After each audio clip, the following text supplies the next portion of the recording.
Coach, I'm sure you're used to it, but of all the games, was this arguably the toughest one of them all?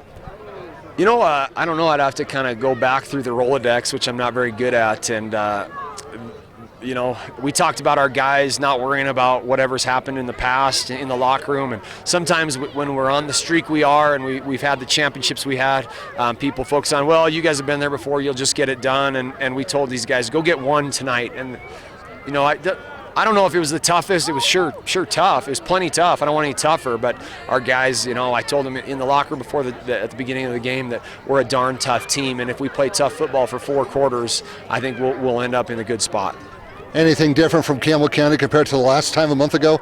Yeah, I mean, they've continued to improve, and a credit to that team and to those coaches. You know, they've had some turmoil up there the last couple of weeks, and that can go in a south direction. And credit to those guys, the guys on the team, the coaches. You know, they pulled it together and they won a big semifinals and they gave us a heck of a match here. And so credit to those guys. That program, you know, 10 years ago we played them in the state championship. Then they split schools and they haven't been back since. And they're back for sure. Campbell County's a high quality football program right now. The first drive, take me through the explanation of going for the fake punt.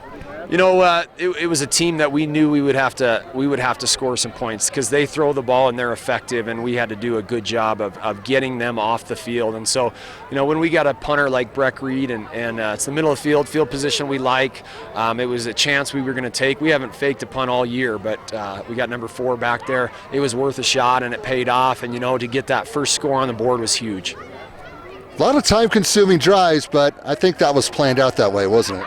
Yeah, you know, that with that offense and the way they throw the ball, they can eat up yards, and so the longer we can be on offense, I think that goes in our favor. And whether we score points or not, having the ball in our hands is critical. Third quarter, I know there was the muff punt, but then the defense rose and made the save with the interception. You know, you told your guys not to worry too much, and the defense came through. Yeah, I mean, all year, beginning of the year, we talked to our kids about, you know, we have a formula we talk about, and it's not ours. We stole it from people. E plus R equals O. There's an event plus our response equals the outcome. And there was an event. We muffed a punt. They recovered it, got great field position. Our defense responded like we would expect them to, and the outcome is what it is. We don't get to control that outcome, but we get to control our response, and they handled that response well.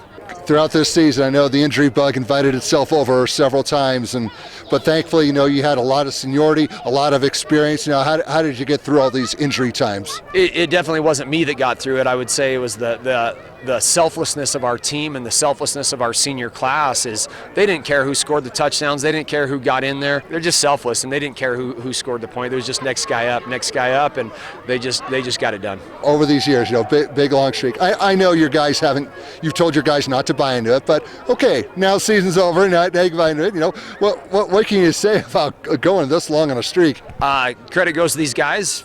They're humble, and you know, if you teeter on that line of confidence and arrogance, they're a confident team. You know, I think we sometimes teeter on that arrogance, and that's dangerous. And tonight they were confident, and they went out and played confident, and it showed. You know, also the other accomplishment we don't want to overlook it. You broke the home game win streak as well this season. Granted, I know you had the 4 home, 5 away schedule during the regular season, but hey, still got the job done. That's a pretty good accomplishment there too, to defend the home turf. Yeah, I mean, we end up being undefeated at home, and that's a huge, you know, a huge power. When you have the home community support that we have, we got to take advantage of that and win the games at home. And you know, guys just performed all season long. It was impressive. What do you tell the underclassmen? Well, you know.